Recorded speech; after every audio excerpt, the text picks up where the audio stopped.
एक गांव में जयंती नाम की औरत रहती थी। उसकी दो बहुएं थी जिनका नाम हेमा और निकिता था। हेमा बड़ी बहू थी और निकिता छोटी बहू थी। जयंती अपनी पसंद की बहुएं लाई थी अपने दोनों बेटों की शादी के लिए। उसने दोनों बहुओं की जगह जगह तलाश की और आखिर में सबसे सुंदर और गुणी बहुएं अपने बेटों के लिए लेकर आई।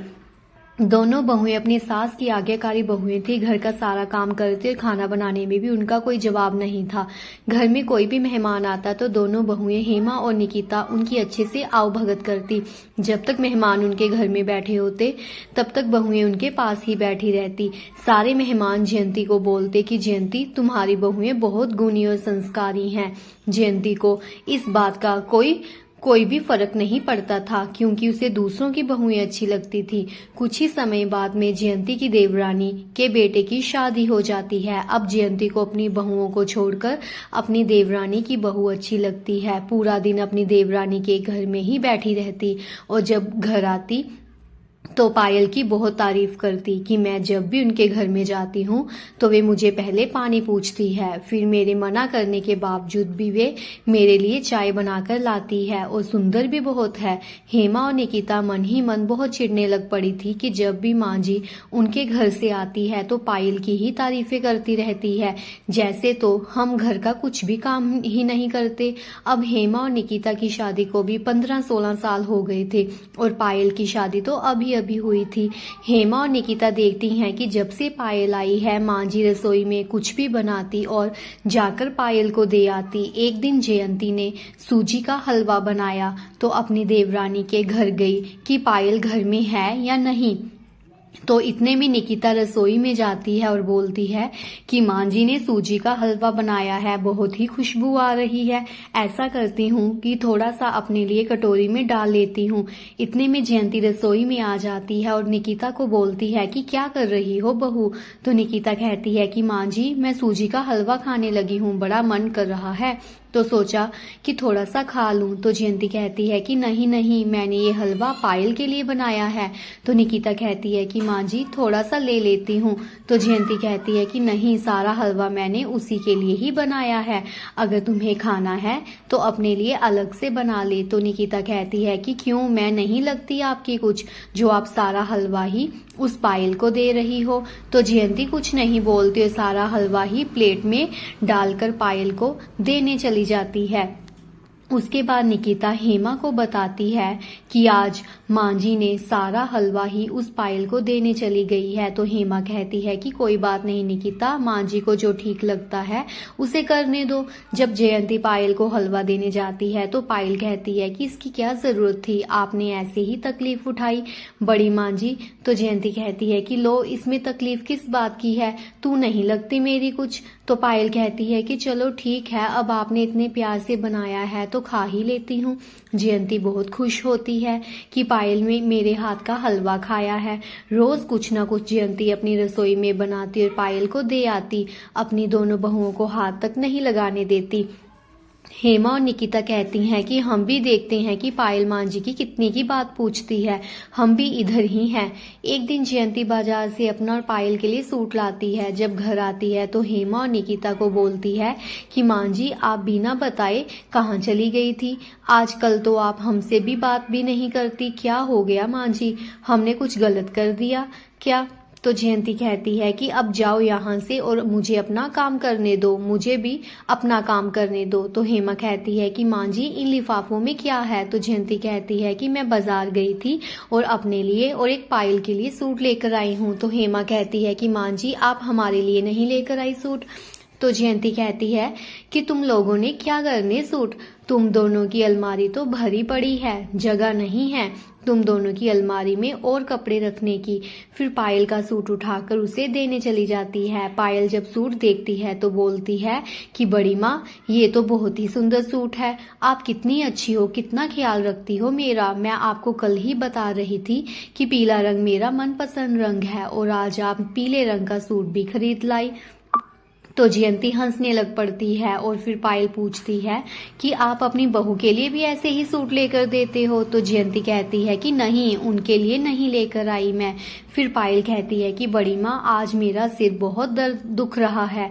इतना सुनते ही जयंती कहती है कि अच्छा, क्या हुआ, क्यों दुख रहा है?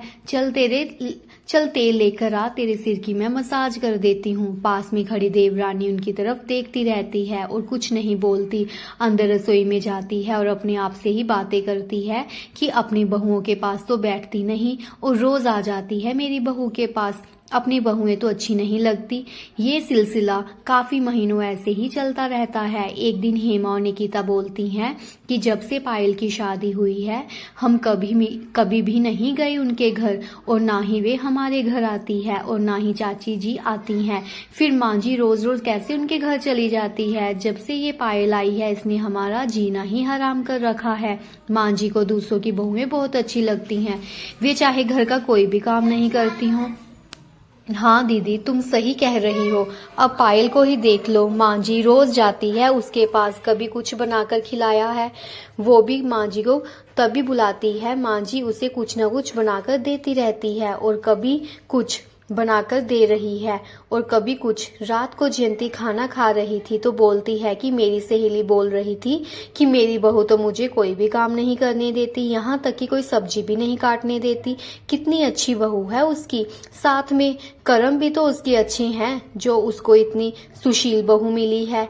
हेमा और निकिता ये बातें सुन रही थी। निकिता कहती है कि हम भी तो माँ जी को बिस्तर पर ही खाना देते हैं और बिस्तर से ही प्लेट उठाते हैं, फिर भी हमारी कोई कद्र नहीं है। एक दिन की बात है, बहुत तेज बारिश हो रही थी। जयंती छत से नीचे आ रही थी कि उसका सीढ़ियों से पैर फिसल गया और वे सीढ़ियों से नीचे गिर जाती है और चिल्लाने लग पड़ती है। हेमा और निकिता भागती हुई बाहर आती हैं और दोनों जयंती को पकड़ लेती हैं। हेमा फोन करके डॉक्टर को बुलाती है। जब डॉक्टर घर आता है और जयंती का चेकअप करता है और बोलता है कि इनको हॉस्पिटल में एडमिट करना पड़ेगा कुछ दिनों के लिए। फिर हेमा बोलती है कि हमारे घर में है नहीं कोई भी, हमारे पति भी बाहर काम करते हैं, कई कई महीनों के बाद घर आते हैं। फिर डॉक्टर कहता है कि मैं ये दवाइयाँ लिख देता हूँ, आप जाकर ले आइए और ध्यान रखें कि ये अपने बिस्तर से अकेले ना उठें। तो हेमा कहती है कि ठीक है डॉक्टर साहब, हम माँ जी का पूरा ध्यान रखेंगे। उसके बाद डॉक्टर चला जाता है। हेमा और निकिता माँ जी की बहुत सेवा करती हैं, उन्हें पकड़कर बाथरूम ले जाती हैं, नहलाती हैं और अपने हाथों से खाना भी खिलाती हैं। काफी दिन बीत गए थे। जयंती सोचती है कि मेरी देवरानी भी मुझे आकर मिल गई थी, पर पायल तो मुझे मिलने भी नहीं आई। ठीक तो होगी ना वो, जरूर उसकी तबीयत ठीक नहीं होगी, तभी तो मुझसे मिलने नहीं आई। शाम को उसकी देवरानी फिर जयंती का हालचाल पूछने आती है तो जयंती से रहा नहीं जाता और वे अपनी देवरानी को बोलती है कि पायल नहीं आई तुम्हारे साथ, वो ठीक है ना? तो जयंती की देवरानी कहती है कि उसे क्या होगा, रोज रोज बाजार जाती है खाने पीने के लिए, खाना भी बाहर का खाती है और घर का बनाया खाना उसे पसंद नहीं आता और ना ही घर का कोई काम करती है, बिस्तर पर ही खाना मांगती है। अगर उसे कुछ बोलो तो आगे से लड़ने पर उतर आती है। जयंती हैरान हो जाती है। इसके बाद जयंती की देवरानी चली जाती है और जयंती मन ही मन सोचती है कि मैं हमेशा से ही दूसरों की बहुओं की तारीफें करती रहती हूँ, कभी भी अपनी बहुओं की तारीफें नहीं की। कितना करती थी मैं पायल से और वे मेरा हाल तक पूछने नहीं आई, और जब अब बीमार पड़ी हूँ तो अपनी बहुएं काम आई हैं, बाहर का कोई भी काम नहीं आता। फिर जयंती हेमा और निकिता को आवाज लगाती है और बोलती है कि मेरे पास आना। हेमा और निकिता अपनी सास के कमरे में जाती हैं और बोलती हैं कि क्या हुआ माँ जी? तो जयंती कहती है कि मुझसे बहुत बड़ी गलती हो गई है, मुझे दूसरों की बहुएं अच्छी लगती थी पर अपनी नहीं। दूसरों की बहुओं की तारीफें करती थी, तुम दोनों के सामने करती रहती थी, पर मुझे आज पता चला कि जब बुरा समय आता है तो बाहर की किसी की भी बहू काम नहीं आती, अपनी ही बहू काम आती है। जो भी अपनी बहुओं को बुलाना पसंद नहीं करते और ना ही उनसे बात करना पसंद करते हैं और दूसरों की बहुओं की तारीफें करते हैं, उनसे एक बार बोलना चाहूंगी कि अपनी बहू ही काम आती है, दूसरे की नहीं। हेमा और निकिता बोलती है कि चलो ठीक है माँ जी, आपको ये बात तो समझ में आई ना, फिर जयंती कहती है कि आज के बाद मैं नहीं जाऊंगी पायल के पास। दोनों बहुएं हंसने लग पड़ती हैं। तो फ्रेंड्स, अगर आपको मेरी ये कहानी अच्छी लगी हो तो प्लीज़ चैनल को लाइक, सब्सक्राइब, शेयर और कमेंट ज़रूर कीजिएगा। सब्सक्राइब करना मत भूलिएगा। धन्यवाद।